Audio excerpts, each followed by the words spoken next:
गर्मी का कहर अपने चरम पर था। पूरे गांव में सूखा पड़ रहा था और एक बूंद पानी नहीं था। इसी गर्मी के बीच एक नया राज दस्तक दे रहा था जो लखनपुर की पूरी किस्मत बदल देगा। घने जंगलों के बीच एक ऐसा तालाब जिसमें अभी भी पानी था। गांव के एक छोटे से घर में जहां राजू अपनी पत्नी से बातें कर रहा था। भगवान क्या बताया जाए, बहुत परिश्रम करना पड़ रहा है। क्या बताया जाए, यही जिंदगी है, सिवाय परिश्रम के कुछ नहीं है। एक तरफ फसल भी खराब हो चुकी है, कुछ समझ नहीं आ रहा। दूसरी तरफ सेठ का कर्जा। अरे हमें तो अभी उसका कर्जा देना है, वो कभी भी आ सकता है। आप बस भगवान पर भरोसा रखिए, सब सही हो जाएगा। हमारे दिन जरूर बदलेंगे।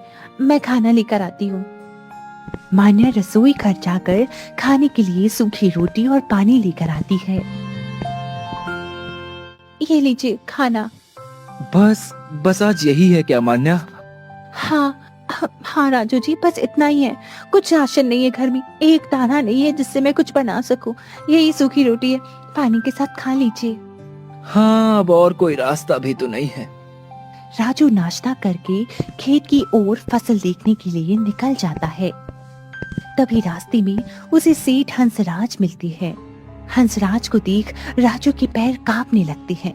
तभी सेठ चिल्लाकर बोलते हैं, क्यों रे राजू, कब देगा मेरा पूरा कर्जा? अरे भाई इतने दिन हो गए, तू कर्जा देगा या सिर्फ तू नाटक कर रहा है?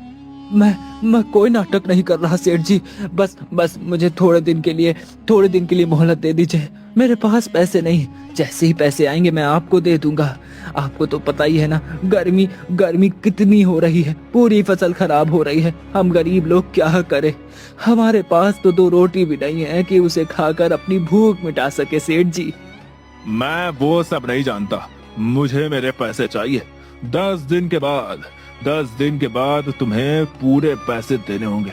अगर तुमने वो पैसे नहीं दिए तो बहुत बुरा होगा, याद रखना। सिर्फ 10 दिन।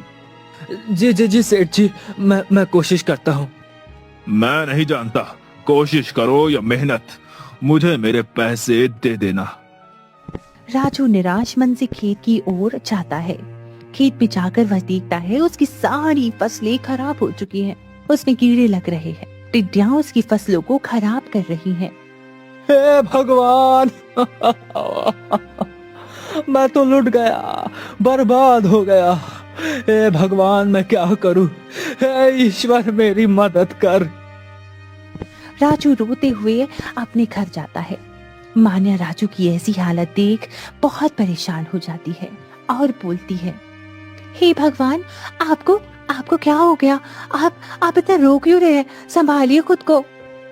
कैसे संभालूं? कुछ नहीं रखा। अरे अब सब खत्म हो चुका है और 10 दिन बाद तो वो सेठ मुझे मार डालेगा। अरे क्या हो गया राजू जी, क्या हो गया आपको? ऐसा मत कहिए, मैं नहीं रह पाऊंगी अगर आप नहीं होंगे तो। बोलिए राजू जी, क्या हुआ क्या आपको? जिसका डर था वही हो गया। हमारी सारी फसल खराब हो गई, एक भी दाना नहीं बचा। अब हम क्या करेंगे? हमें तो कुछ समझ नहीं आ रहा। भगवान हमेशा हमारे साथ इतना बुरा क्यों करता है? चलिए राजू जी, आप बैठ जाइए, वरना आपकी तबीयत खराब हो जाएगी। राजू मान्या रो रो कर अपना बुरा हाल कर लेती है। तभी मान्या के दिमाग में एक तरकीब आती है। राजू जी, अब फसल तो गई। अब हम उसे वापस तो नहीं उगा सकते हैं। हमारे पास इतने पैसे भी नहीं है और सेठ जी को भी पैसे देने हैं। आप एक काम क्यों नहीं करते हैं? लकड़ियां काट कर बाजार में बेचिए, फायदा होगा और इसमें आपको पैसे लगाने की जरूरत भी नहीं पड़ेगी। मान्या, बात तो तुम सही कह रही हो, लकड़ियां काटना ही सही होगा। आप बस हिम्मत रखिए, कल से लकड़ियां काटना शुरू करिएगा। मान्या और राजू दोनों के दिल में अब थोड़ी सी हिम्मत आती। अगले दिन राजू सुबह सुबह जंगल की ओर निकलने के लिए तैयार हो जाता है। ठीक है मान्या, अब मैं चलता हूँ। बस भगवान का नाम लेकर जा रहा हूँ। आज घर पैसे लेकर ही लौटना है। मैंने आपको थोड़ा सा पानी दे दिया है, सब सूख सूखा है, पानी की एक बूंद नहीं मिलेगी, बहुत मुश्किल है। ये पानी आपके काम आएगा, इसलिए ध्यान से रखिएगा। और पानी कम भी मत पीना, वरना अगर कम पियोगे तो फिर कमजोरी होगी, और कहीं रास्ते में पानी मिल जाए तो पी लेना, वैसे भी पानी बहुत कम है। हाँ, हमारे यहाँ तो बस हिम्मत ही रख सकते हैं। मैं हिम्मत रखे हूँ, तुम भी बस हिम्मत रखे रहना। बस मैं जल्दी से लकड़ियाँ भेज कर आता हूँ, बस भगवान से प्रार्थना करती रहना। राजू का आज पहला दिन था, इसीलिए वह जंगलों के बारे में ज्यादा नहीं जानता था। जैसे तैसे करके पूरा दिन कड़ी धूप में लकड़ियां काटता है और वह बाजार में बेचकर आता है।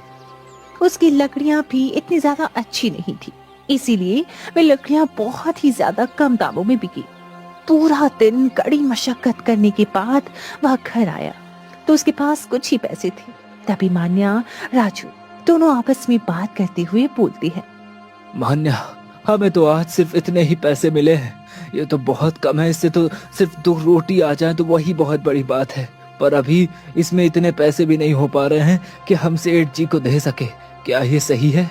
अगर हमने सेठ को कर्जा नहीं दिया तो हम कहाँ जाएंगे? और हमारा घर, कहीं वो हमें घर से बेघर ना कर दे, कहीं हम बेघर ना हो जाए। मान्या, देखिए, आप हिम्मत रखिए, अभी तक भगवान ने हमारा साथ दिया है, आगे भी भगवान हमारा साथ देगा। वह हम जैसे दुखियारों के साथ हमेशा खड़ा है। भगवान के घर में देर है, अंधेर नहीं है। राजू जी, हिम्मत रखिए, सब सही हो जाएगा। सेठ के कर्ज, सारे कर्ज सब मिट जाएगा, बस पैसे इकट्ठा करने होंगे, वो हो जाएगा। हाँ, बस सब भगवान के भरोसे है। अब भगवान ही हमारी नैया पार कराएगा। कुछ दिन बाद ऐसे ही और बीतते हैं। राजू की मुश्किलें बढ़ती जा रही थी। एक तरफ सेठ की दी हुई तारीख पास आ रही थी, तो दूसरी तरफ राजू को भी सही से पैसे मिल नहीं पा रहे थे। वो बहुत ज्यादा परेशान था और अपनी हिम्मत हार चुका था। हाथ में कुल्हाड़ी लिए और सिर झुकाए निराशा से वो चलता जा रहा था। तभी रास्ते में उसे गांव के एक बुजुर्ग चाचा मिले। चाचा राजू को देखकर बोलते हैं। अरे बेटा राजू, तुम्हें क्या हुआ? तुम इतना परेशान क्यों लग रहे हो?